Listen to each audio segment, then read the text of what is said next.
सपनों की ऊंचाई। भारत के उत्तर में बसे एक बेहद शांत, हरे भरे लेकिन संसाधनहीन गांव अमरपुर में सूरज जब हर सुबह अपने सुनहरे किरणों के साथ खेतों और पेड़ों पर उतरता था, तब लगता था जैसे प्रकृति खुद यहाँ के लोगों को जीने की वजह देती हो। पहाड़ी रास्तों, मिट्टी की कच्ची गलियों और बैलों के रंभाने की आवाजों के बीच इस गांव में एक बच्चा था, अर्जुन, जिसकी आंखों में एक ऐसी चमक थी जो बाकी बच्चों में नहीं दिखती थी। न तो उसके पास अच्छे कपड़े थे, न महंगे खिलौने, न ही कोई मोबाइल या किताबों से भरी अलमारी। लेकिन अर्जुन के पास एक चीज थी जो शायद ही किसी के पास थी, सपना। वो सपना क्या था? बहुत साधारण और साथ ही बहुत बड़ा बड़ा आदमी बनना। लेकिन अर्जुन को पता नहीं था कि बड़ा आदमी क्या होता है। क्या वो बहुत पैसा कमाने वाला होता है? क्या वो टीवी पर आने वाला होता है? या फिर जो सबकी मदद करता है? लेकिन उसे इतना पता था कि वो अपनी गरीबी, अपने हालात और अपने वर्तमान से आगे बढ़ना चाहता है।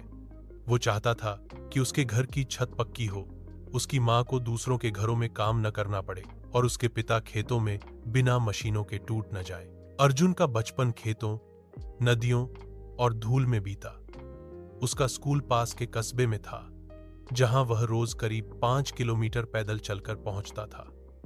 उसके जूते फटे हुए थे, कभी नंगे पांव ही चला जाता था।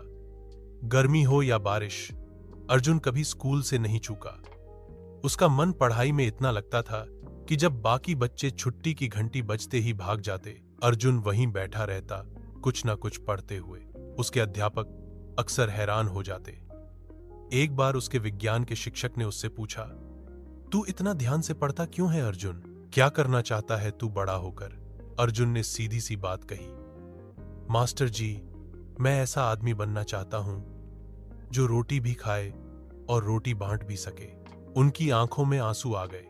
पहली बार किसी बच्चे ने अफसर, इंजीनियर या डॉक्टर बनने की बात नहीं की, बल्कि वो बनने की बात की जिससे औरों की जिंदगी भी बदले। पर जिंदगी अर्जुन पर मेहरबान नहीं थी। जब वो 10वीं में था, तभी उसके पिता को खेत में एक भयंकर हादसा हो गया।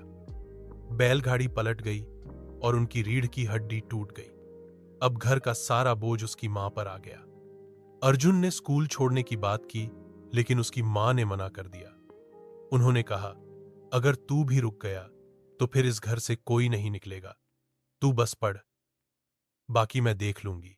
मां दिन में दूसरों के घरों में बर्तन मांजती और रात में गांव की औरतों के कपड़े सिलने लगी।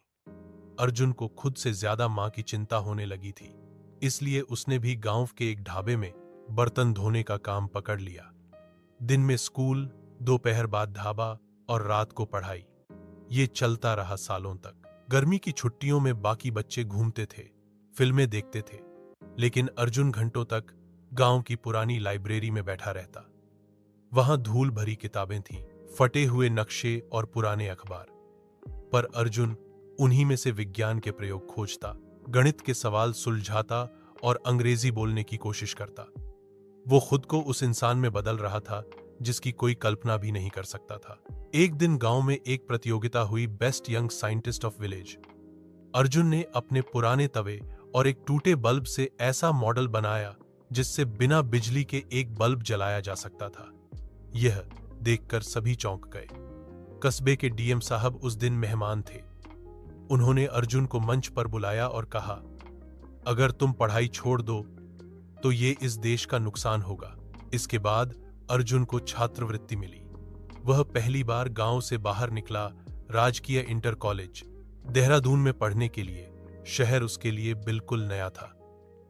ऊंची इमारतें, ट्रैफिक, बोलती अंग्रेजी, तेज इंटरनेट, सब कुछ अजनबी। पहले कुछ महीने वो सहमा रहता। कक्षा में जब लोग अंग्रेजी में सवाल पूछते तो वह चुप रहता, लेकिन वह चुपचाप सब रिकॉर्ड करता।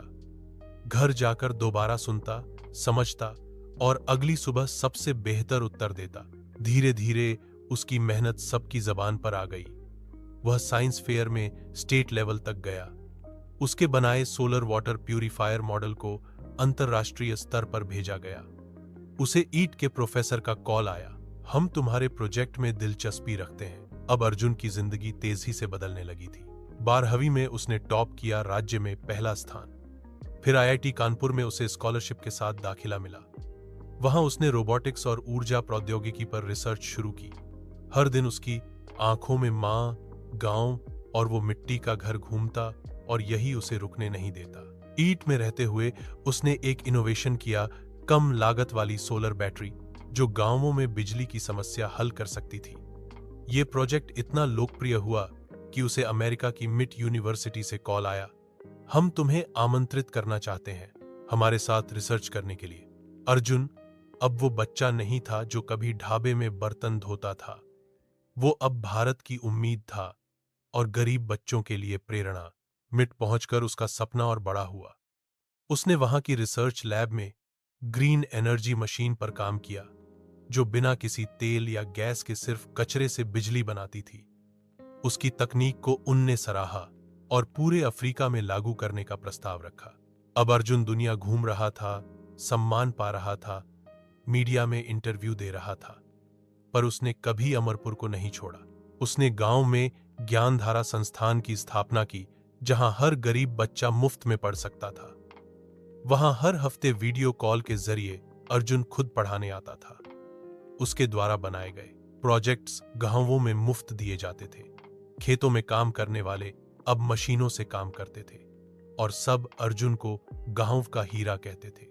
एक दिन जब अर्जुन को भारत के राष्ट्रपति द्वारा पद्मश्री पुरस्कार दिया गया, तो उसने स्टेज पर सिर्फ इतना कहा, मैं अर्जुन हूं, वही अर्जुन जिसने बर्तन धोए, भूखा सोया और किताबों से बात की। मैंने कभी सपनों को छोटा नहीं किया, क्योंकि मैं जानता था गरीबी स्थायी नहीं होती। अगर सपने जिंदा हों। वह स्टेज पर झुका और उसने पुरस्कार अपनी मां के चरणों में रख दिया।